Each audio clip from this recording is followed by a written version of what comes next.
పోలవరంపై ఒక అబద్ధం, అమరావతిపై మరో అబద్ధం, జగన్ సర్కార్ అప్పులపై పచ్చి అబద్ధం.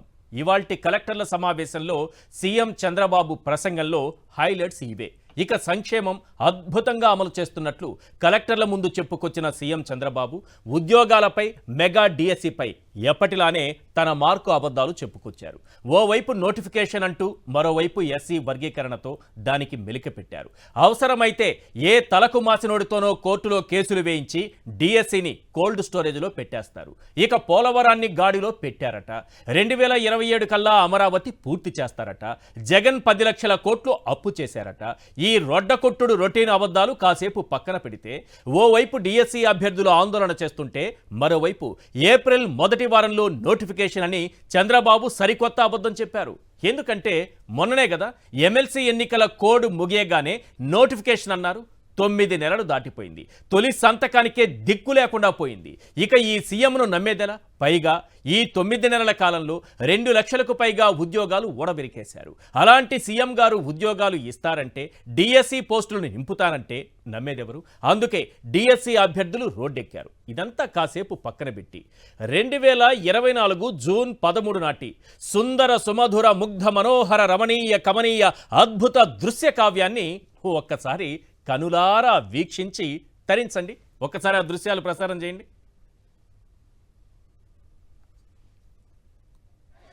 రాష్ట్ర ముఖ్యమంత్రి మొదటి సంతకానికి మొదటి మోసం చేశారని చెప్పి మేము ఆరోపిస్తున్నాం. అదిగో డిఎస్సి, ఇదిగో డిఎస్సి అంటూ చంద్రన్న నిరుద్యోగుల్ని నయవంచన చేశాడు. సరిగ్గా 10 నెలలుగా వస్తూ ఉన్నా ఫిబ్రవరి అన్నారు, మార్చి అన్నారు, ఇంకా అంటున్నారు. ఇలాగే నిరుద్యోగులు మోసం చేస్తున్నారు. ఇప్పుడు మండలంలో లోకేష్ గారు ప్రకటించారు, మినిస్టర్లు ప్రకటించారు, మంత్రులు ప్రకటించారు, ఎమ్మెల్యేలు, ప్రజాప్రతినిధులంతా ప్రకటించారు. జూన్ 13 ప్రమాణ స్వీకారం 12ను చేస్తే జూన్ 13న చంద్రబాబు నాయుడు గారు 5 సంతకాలు పెట్టారు. తొలి సంతకం డిఎస్సి పైన పెట్టారు. ఒక ముఖ్యమంత్రి తొలి సంతకం పెట్టినటువంటి డిఎస్సి 16,347 టీచర్ పోస్టుల భర్తీకి సంబంధించి మెగా డిఎస్సి అని అనౌన్స్ చేశారు. అందులో 6,000కు పైగా అప్పటికే ఉన్నటువంటి జగన్మోహన్ రెడ్డి సర్కార్ ఇచ్చినటువంటి నోటిఫికేషన్తో కలిపి 16,347 టీచర్ పోస్టులకు తొలి సంతకం. తొలి సంతకం పెట్టింది ఎప్పుడు? 2024 జూన్ 13న. ఈరోజు 2025 మార్చి 25. మొత్తం ఎన్ని రోజులైంది సార్? 286 రోజులైంది. ఆ తొలి సంతకం ఒక్కసారి చూడండి. జూన్ 13, 2024 తొలి సంతకం పెడుతున్నారు మన ముఖ్యమంత్రి గారు. తొలి సంతకానికే దిక్కు లేకుండా పోయింది 286 రోజులు. జూన్ 18 రోజులైంది 2024, జూలై 31 రోజులు, ఆగస్టు 31 రోజులు, సెప్టెంబర్ 30 రోజులు, అక్టోబర్ 31 రోజులు, నవంబర్ 30 రోజులు, డిసెంబర్ 31, జనవరి 31 రోజులు, ఫిబ్రవరి 28 రోజులు, మార్చి 25. ఈ రోజుతో 286 రోజులు అవుతోంది తొలి సంతకం పెట్టి. రేపు భవిష్యత్తులో ఏ రాజకీయ నాయకుడైనా ఒక ముఖ్యమంత్రి అభ్యర్థిగా ఉన్న వ్యక్తి రేపు నేను గెలిస్తే తొలి సంతకం ఫలానా అంశంపైనే పెడతాను మీకు మేలు జరిగేలా అని చెబితే ఎవరైనా నమ్ముతారా? 2014లో ఇలాగే తొలి సంతకం రైతుల రుణమాఫీ పైన పెడుతున్నానని చెప్పి తొలి సంతకాన్ని పెట్టి కోటయ్య కమిటీకి అప్పగించారు. డిఎస్సికి తొలి సంతకం పెట్టేశారు. పోస్టులు ఈ రోజు వరకు లేవు.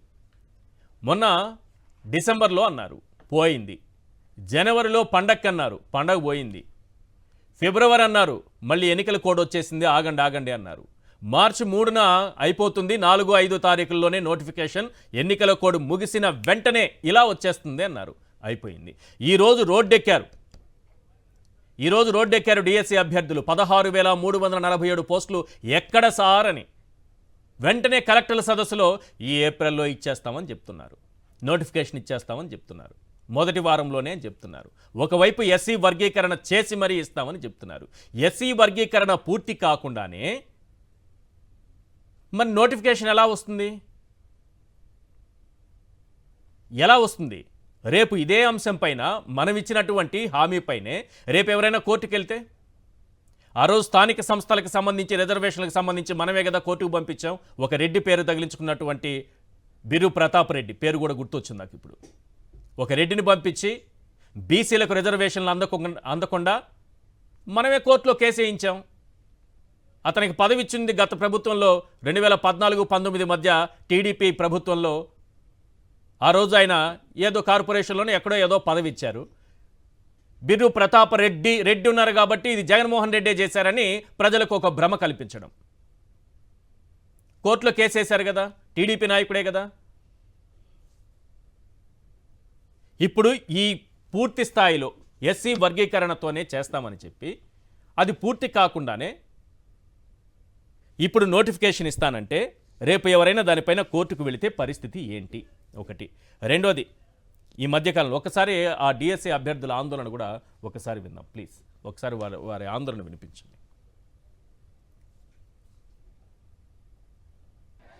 రాష్ట్ర ముఖ్యమంత్రి మొదటి సంతకానికి మొదటి మోసం చేశారని చెప్పి మేము ఆరోపిస్తున్నాం. అదిగో డిఎస్సి ఇదిగో డిఎస్సి అంటూ చంద్రన్న నిరుద్యోగుల్ని నయవంచన చేశాడు. సరిగ్గా 10 నెలలుగా వస్తూ ఉన్నా ఫిబ్రవరి అన్నారు, మార్చి అన్నారు, ఇంకా అంటున్నారు. ఇలాగే నిరుద్యోగులు మోసం చేస్తున్నారు. ఇప్పుడు మండలిలో లోకేష్ గారు ప్రకటించారు, మినిస్టర్లు ప్రకటించారు, మంత్రులు ప్రకటించారు, ఎమ్మెల్యేలు ప్రజాప్రతినిధులంతా ప్రకటిస్తూ ఉన్నారు. కానీ ఏది డిఎస్సి? ఈరోజు డిఎస్సి మొదటి సంతకం చేసాం కాబట్టి నిరుద్యోగులంతా చదువుకోండి, మీరు ప్రిపరేషన్లో ఉండండి అని చెప్పారు. ఈరోజు నిరుద్యోగులంతా కూడా హోమ్ ప్రిపరేషన్లో ఉన్నారు, కోచింగ్ సెంటర్స్లో ఉన్నారు. ఏదని చెప్పేసి మేము అడుగుతున్నాం. పవన్ కళ్యాణ్ గారు అవనగడ్డ వేదికగా 3 సార్లు మీటింగ్కి వచ్చి డిఎస్సివి నేను బాధ్యత తీసుకుంటాను నొక్కి చెప్పి ఇప్పుడు డిఎస్సిపై ఒక్క మాట కూడా మాట్లాడడం లేదు. ఇది ఎంతవరకు కరెక్ట్ కాదు.